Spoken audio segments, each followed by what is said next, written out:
নমস্কার। রুমির চিঠি, কবি অপূর্ব দত্ত।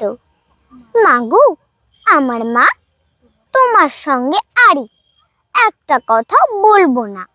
গেল বছর পুজোর সময় সেই যে আমায় ফেলে দিদার কাছে যাচ্ছি বলে কোথায় গেলে চলে। তখন থেকে তোমার জন্য বসে আছি মা। এবার পুজোয় আসবে তো ঠিক? সত্যি বলো না? বাবাটা মা এতই বোকা, কিচ্ছু জানে না।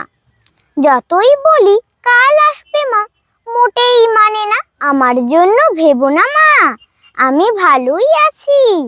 কদিন আগে বাবার সঙ্গে গিয়েছিলাম রাঁচি।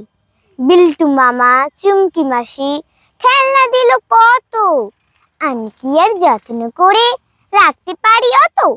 ফেরার সময় ঝুমঝুমিটা ভেঙেই গেল পড়ে।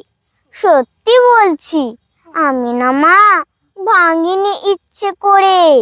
এই দেখো মা, একটা কথা বলতে গেছি ভুলে।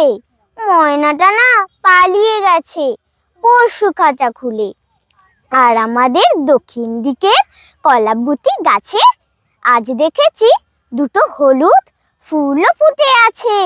পরে আবার লিখবো মা, যাই অঙ্ক কষা বাকি, না হলে যে তুমি বলবে পড়াতে দিস ফাঁকি।